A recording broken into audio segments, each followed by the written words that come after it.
there have been several politically motivated stances taken by a lot of people whereby they decided not to respect the national anthem. No. They decided to respect in a different way. True. But There it's is a also, difference. by not standing up is the point here. I'm saying that, I mean, we have created an environment of coercion and violence here. And in solidarity, if we decide to, not do this because it seems like a politically motivated. Please, sir, the microphone. Because it seems like a politically motivated. We didn't hear the decision. last sentence. Yeah, we have created an environment of coercion and violence in the society. All the people are being forced to do this against their autonomy. So in solidarity, if you decide to not stand for the national anthem, there are bigger things here. If you, I hope that was not a rhetorical when you asked us, is there a solution? Why should we, look for a higher ideal somewhere? Why can't we just, live with acceptance and tolerance instead? Respect these people's opinions. That's the idea. No. That's where the does solution. acceptance and tolerance and national anthem? I don't even understand. Where is the relationship? Because many people don't want to stand for the national anthem because it's probably against their beliefs. Or, they... No. We are failing them as a nation. How will, us appealing to, some created deity of a nation help us in, solving these problems? I am 100% with you if we are thinking in a spiritual way. I am not identified with my nationality. I see all people around the world are involved with me. My work largely today has become much bigger outside the country than here. So it is not… See, you're looking at this in a very simplistic way or in a rudimentary way.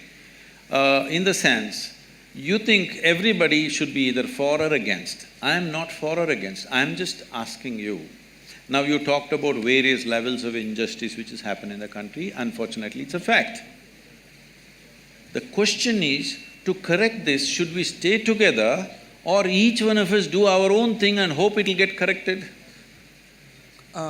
I'm just saying that the staying together can happen by acceptance and tolerance and not Yes, by… sir, but that's not happened, right? It can happen in theory, but has it happened? I will tell you, if everybody turns spiritual, if they experience something beyond their body, beyond their mind and beyond their beliefs and everything, the whole world will become one. I know that and I'm working for that. But do I believe it'll happen tomorrow morning? It'll not happen tomorrow morning.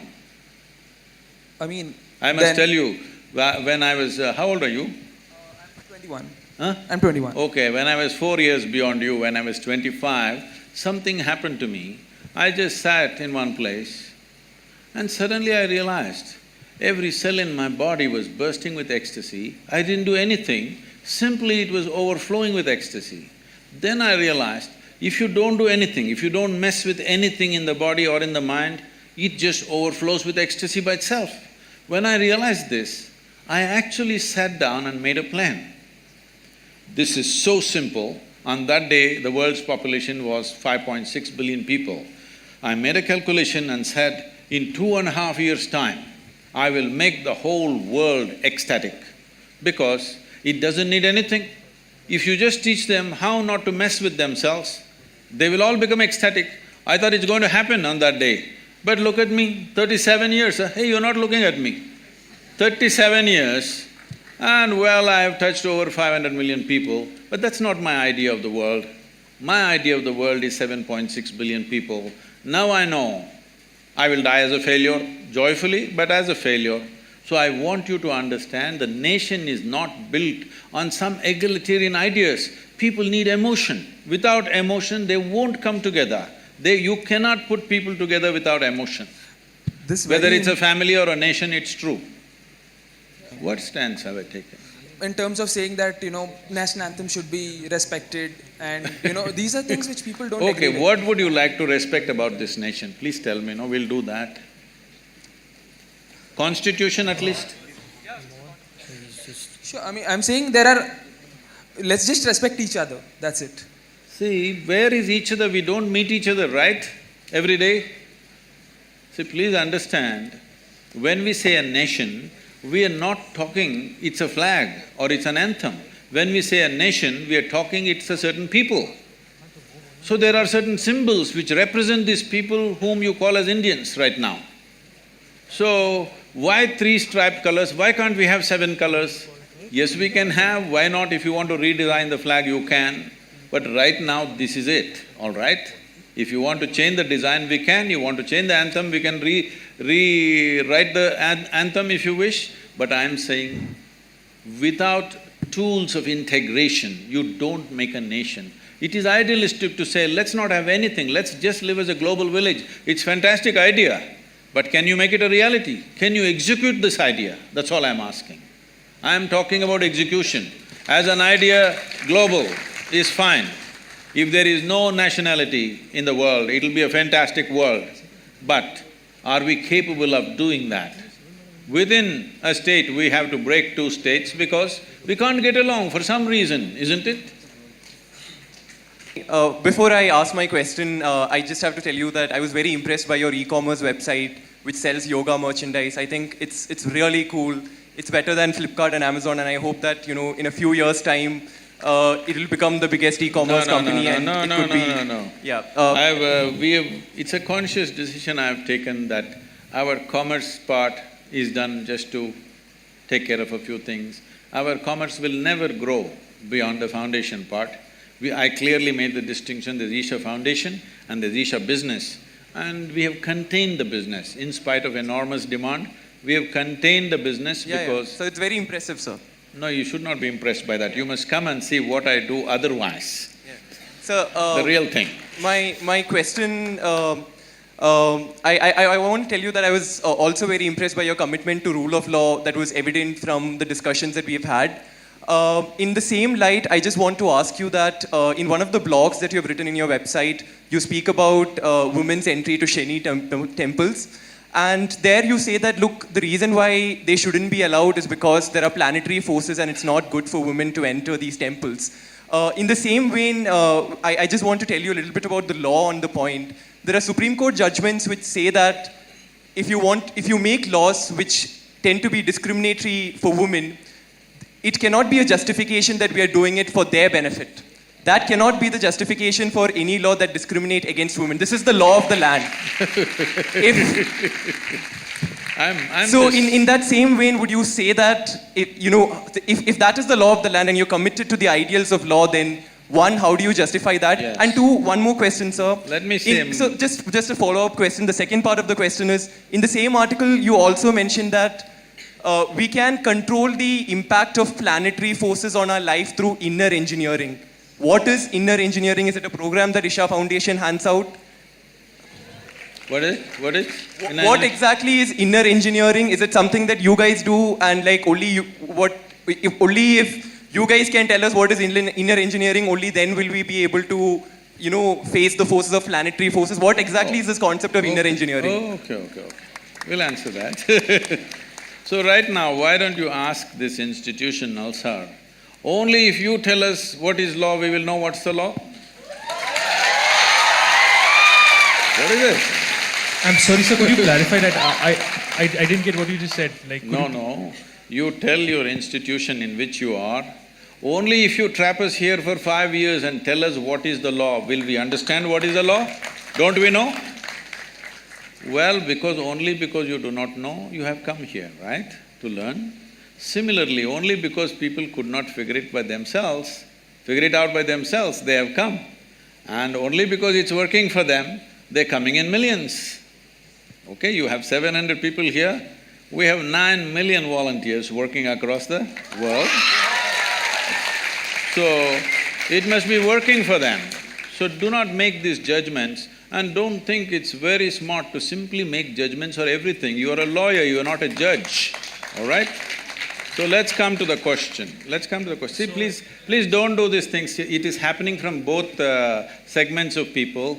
What you like, you shout and clap, please don't do that.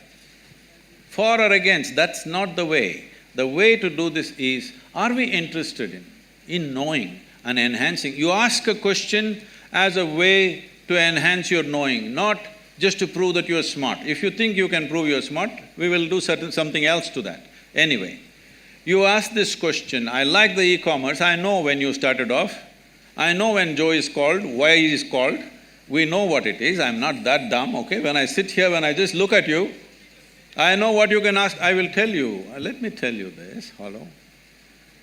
When I trained teachers to handle engineering programs, now we have transformed the program in a different way, but at one time when it was very intense, I trained the teachers like this. Somebody walks into the hall, they settle down here today by themselves without being guided. You just see, I made a chart of the hall and said, see, if they sit here, if they sit here, if they sit here, this is the question they will ask. You just be ready. When he raises his question, you know this is what he will ask. 93 to 94% of the time, it's always right like that. People think they are free and they're asking questions. But if they sit in that place, that's a question they will ask. In any venue, not in any particular venue, just anywhere. This may not look logical to you, but life happens like that anyway. So now when you start praising the e-commerce, I know why it is, it's not that you're appreciating it. I'm telling you, Asia Foundation is a foundation run by the volunteers. Over 4,600 full-time volunteers who are far more educated than you are, and over 9 million part-time volunteers across the world, giving their time and money and energy to make this happen. Why are people doing this? We are not promising them we'll take you to heaven. We are not telling you you will go and sit in God's lap. Why are they doing it? It must be done wonders to them, otherwise why will they invest their life in it? So without knowing anything, don't make conclusions. So are you the only one? Well, you can do it in so many other ways. If you knew how to figure it out, why would I be needed? You do not know how to figure it out, so somebody comes and helps. If somebody comes and helps, why are you helping people? You leave them with their problems, they'll be good business for a lawyer? Is that what you're talking to me? Please don't feed upon people's problems. People have problems. If you have a solution, it's good. If you don't have a solution, at least leave them alone. Now, about commerce, we have every day in the yoga center, the minimum meal is around 7,000 people per meal. On the weekends, it's 15 to 20,000. Whoever comes, nobody inquires, who are you, why are you eating here? Whoever comes, they're welcomed and they're fed, all right? And we are running 12 schools in remotest parts of India, which is the same level of education that one would get in a good urban school, and 40% of the children are first generation going to school. Over 9,000 children are sponsored fully for their entire education. And we have medical activity going on across Tamil Nadu in a big way. There are many other aspects which I don't want to go on listing. For all this to happen, it needs a certain financial thing. Now if I come to you with a begging bowl, you will say, why have you come to me with a begging bowl? If I earn my own money, you are saying, why are you earning your own money? What is the problem here? What is the problem? Only thing is, I have not come to you as a client. Is that the only problem you have? I want you to know, the people who are working in the foundation, most of them, some of them are here, they're doctors, engineers, accountants. They have quit top, high-paying jobs in their life and they're serving for free, all right? Thousands of them. And you have something against them, please. It's not about me because I don't do all that work. People are doing all that work, including the website and the commerce. Oh, women's rights, yes. About Shani Signapur. See, first of all, you have a misunderstanding that Indian temple is a place of prayer. Indian temple is not a place of prayer. I want you to know this. Different temples were built in different ways for specific purposes. Shani temple is built for occult purposes. There are certain occult practices where if the occult practices are being done, women in state of pregnancy, in menstrual cycles, it could seriously impact their life. So they said women should not go. It was also designed that on a certain day, if the woman is in a certain condition, on a full moon day she can go, other days… These are prescriptions, these are not restrictions. These are prescriptions, these are not discriminations. These are done with a specific intent. Or, now that you're talking about women's rights, why don't you fight for the men's rights? In our temple, the Bhairavi temple that we have, men are not allowed inside the sanctum. Why don't you stand up and fight for that? I will tell you why they're not allowed.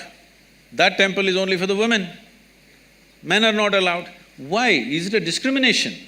It is not about discrimination. It is a certain dimension of life. If you go by this crude sense of equality, you will harm the woman immensely.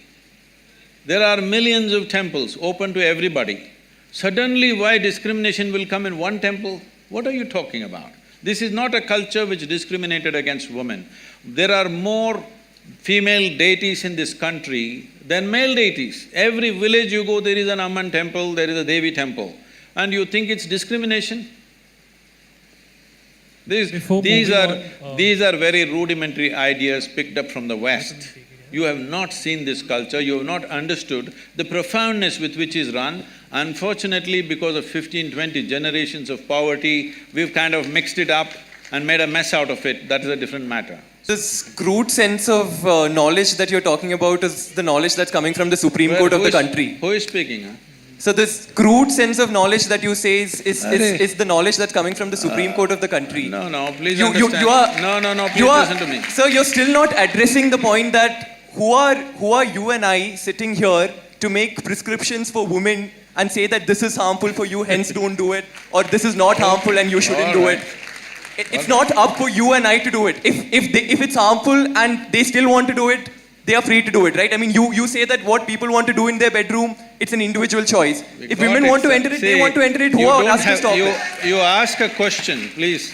You please ask a question. I'm not that dumb that a question needs to be explained to me. You ask a question. So you didn't answer it the first time, hence I'm explaining. Okay, Job, you asked a question again, let me answer this, right?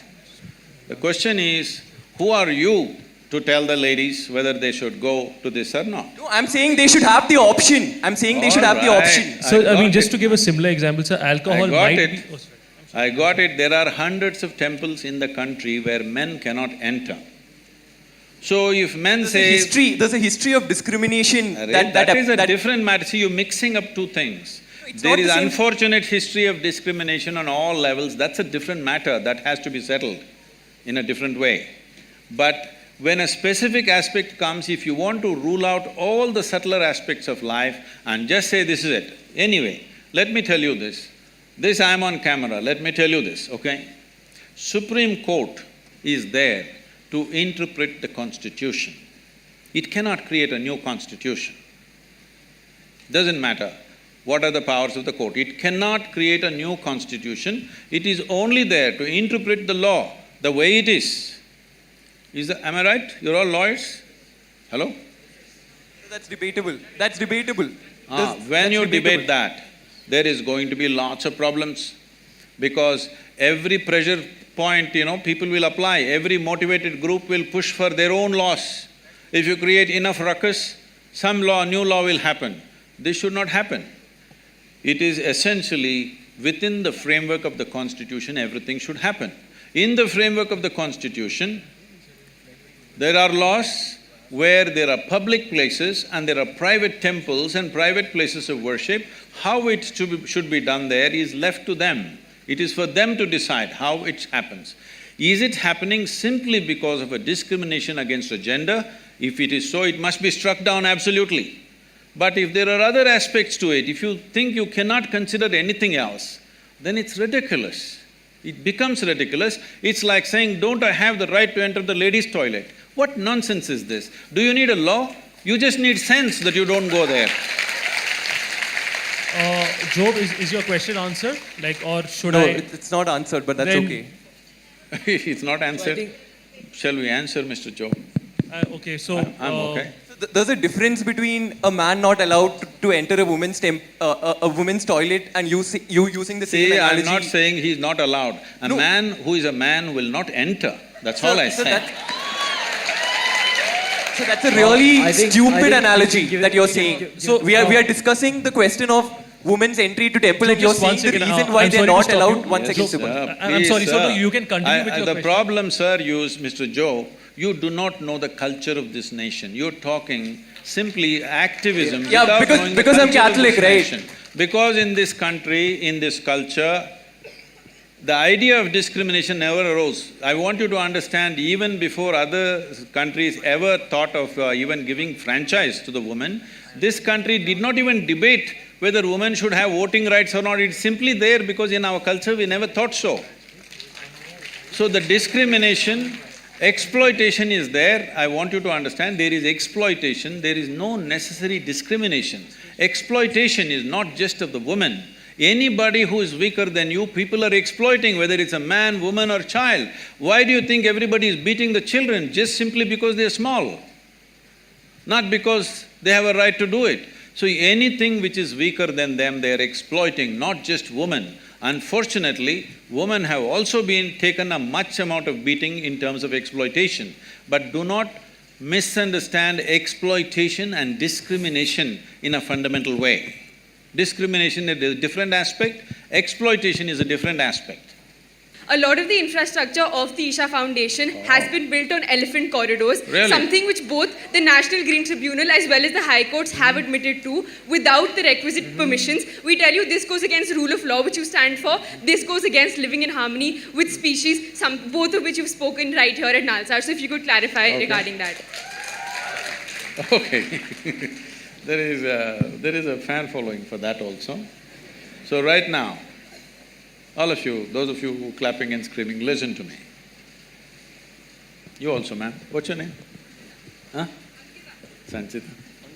Ankita. Okay. Now we'll do one thing. I don't know what authority you have to say it's an elephant corridor.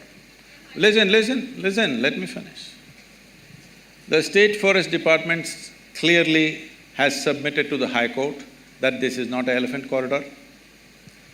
The Wildlife Trust of India has given a clear directive to the NGT that it's not an elephant corridor. The World Wildlife Fund says it's not an elephant corridor. But you say it's an elephant corridor. I don't know what's your relationship with the elephants. Okay? If you do not understand, right now we put up the map published by the Wildlife Trust of India as to which are the elephant corridors and which are not. And elephant corridor is not anywhere in 100 kilometers of where we are. You can go look up the map today. Now, you can open up your cell phone and look it up now. So, being in a legal profession you're going to get into, first you must get your facts right, all right? And, well, I know where this is coming from. There are some activists who are going on publishing this endlessly. You're reading that social media is trash and you're coming to conclusions. Anyway, I want you to know, today if I want, by tomorrow evening, I can file 100 cases against you, all kinds of things. It's for you to come out of it in the next 20 years. This is the country you're living in, I want you to know. So, it doesn't matter, I will tell you further. For continuously, I've been accused of raising a rainforest. Which is that rainforest? Where was it? Please show it to me. There is no such forest, so they've kept quiet now because I asked these questions. Then they said, we have occupied forest lands. Well, Forest Department has senior forest officers from not only Tamil Nadu, from the center, came and surveyed the place and said not a little bit of encroachment has happened. But people keep writing the same thing. Now I'm asking you, if you're really interested in justice, you and your friends who are clapping for everything, I will ask you to come. 10, 15 of you come with cameras. I will give you all the maps, the survey maps and revenue maps and forest maps.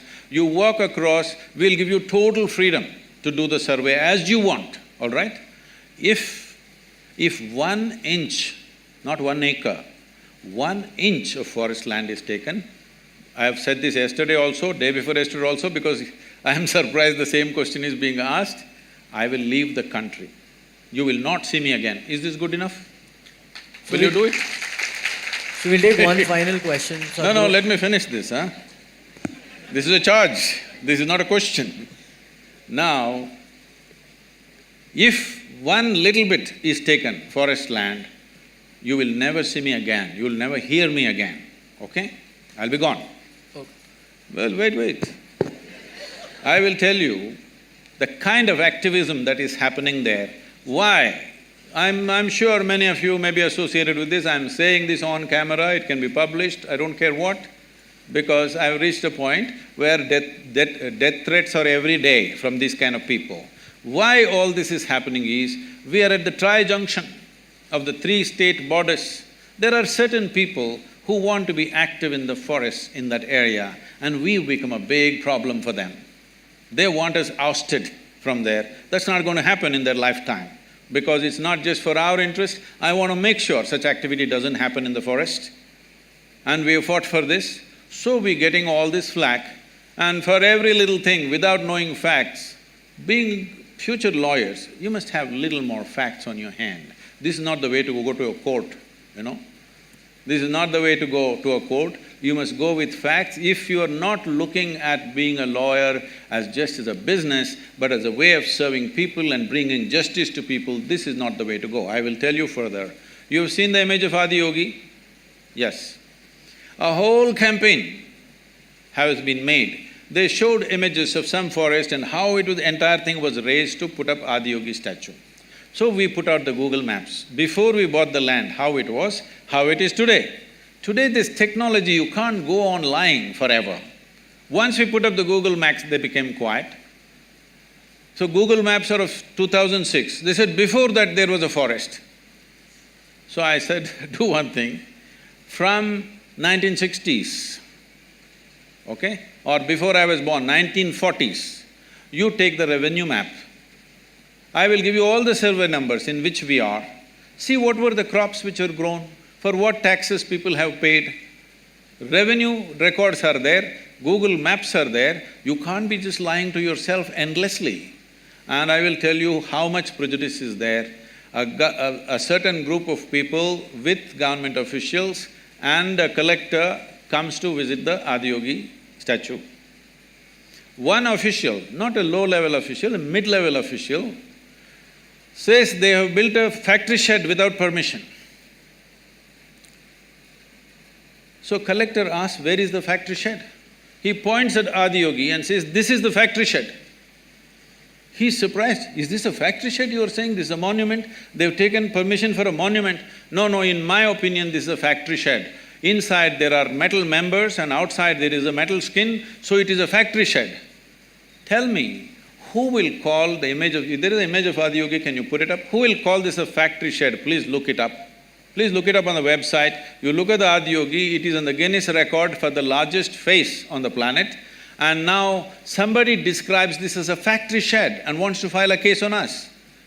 I want you to know who is this person who calls Adiyogi a factory shed and what is the intention and what is the purpose of such a comment. Who they are and what they are motivated by. You must look at it. Yes or no? Please look at it. And I'm telling you, the reason all this has started is because of the tri-junction. One mistake we have done, if it's a mistake, I don't think it's a mistake personally, but legally it's a mistake, is they did not give us a particular officer who was sitting. It's all become religious in this country. A particular officer who is sitting there does not give us a no objection certificate, even though we fulfill all the legalities for 4.5 years. Nothing happening. I said, go ahead and build. We had everything else, only one department we don't have, no objection. First, why the hell do you have an objection when I'm investing and building infrastructure for this country and for the people? What's your problem? But they have a problem. No objection certificate takes 4.5 years and they don't give an explanation why they have an objection. There is not a single reply. So I said, go ahead and build. So we built 2 buildings without that one no objection. Using that, they filed multiple cases on us. But now, the government has given us permission for that also. It's been regularized, they asked us to pay a penalty, we paid, and we regularized all that. There's not one illegal structure there, and we are not on the elephant corridor. Please get your facts checked properly.